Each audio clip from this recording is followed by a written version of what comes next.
ఇప్పుడు దీపావళి పండగ ఉందనుకోండి, ఒక్క దీపావళి అమావాస్య నాడు మాత్రం 2 మినహాయింపులు ఉంటాయి. ఒకటి, తైల స్నానం చేస్తారు, తైలాభ్యంజనం చేసుకోవాలి, ఒళ్ళంతా నువ్వుల నూనె రాసుకోవాలి. 2, వేడి నీళ్లు మాత్రమే పోసుకోవాలి. అది భూదేవి వరం అడిగింది కృష్ణ భగవానుణ్ణి. గంగా నది ఆ రోజున వేడి నీటిలోకి ప్రవేశించాలి. సాధారణంగా ఎప్పుడైనా తైలాభ్యంజనం చేస్తే ఒంటికి నూనె రాసుకుని వేడి నీళ్లు పోసుకుంటే సూర్యోదయాత్పూర్వం చేయకూడదు, సూర్యోదయం తర్వాత చెయ్యాలి. అలా స్నానం చేస్తే, నిత్య స్నానం చేస్తే మాత్రం సూర్యోదయానికి పూర్వం చెయ్యాలి. కానీ ఒక్క దీపావళి అమావాస్య నాడు మాత్రం వ్యతిరేకంగా వరమడిగింది భూదేవి.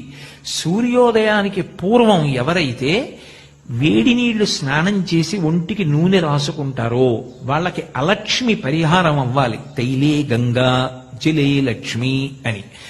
ఆ తైలంలోకి లక్ష్మీదేవి, తైలే లక్ష్మి జలే గంగా అని తైలంలోకి లక్ష్మీదేవి ప్రవేశిస్తుంది. అది అలదుకుంటే అలక్ష్మి పరిహారం అవుతుంది. నీటిలోకి గంగమ్మ ప్రవేశిస్తుంది. ఎప్పుడు నేను చెప్పింది సూర్యోదయాత్పూర్వం, కనీసం అరుణ కాలంలో, ఎర్రగా ప్రకాశిస్తున్న కాలంలో.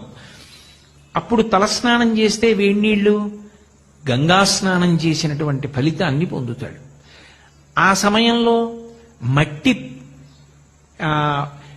అంటుకుని వేళ్లకి ఉన్నటువంటి ఉత్తరీని చెట్టు తీసుకొచ్చి తన చుట్టూ తాను తిప్పుకుంటాడు. శీతలోష్ట సమాయుక్త సకంటక దళాన్విత అని ఒక శ్లోకం. ఇక్కడ దొరకదేమో అని నేను కాకినాడ నుంచి చూస్తూ తెచ్చుకున్నాను కూడా ఆ చెట్లు. రేపు దీపావళికి స్నానం చేసేటప్పుడు ఉపయోగించాలి. తీరా హైదరాబాద్ వెళ్ళి ఎక్కడ దొరుకుతాయంటే ఎక్కడ తెచ్చుకోను. అందుకని కాకినాడ నుంచి తెచ్చుకున్నాను ఆ చెట్లు. అందుకని ఆ చెట్టు చుట్టూ తిప్పుకుని 3 పర్యాయాలు అప్పుడు స్నానం చేస్తారు. యమధర్మరాజుకి తర్పణ ఇవ్వాలి. ప్రత్యేకంగా కొన్ని నామాలు ఉన్నాయి. ఆ నామాలు చెప్పి దీపావళి అమావాస్య నాడు ఒక్కరోజు మాత్రం తర్పణ ఇస్తారు యమధర్మరాజు గారికి. అది ఒక్క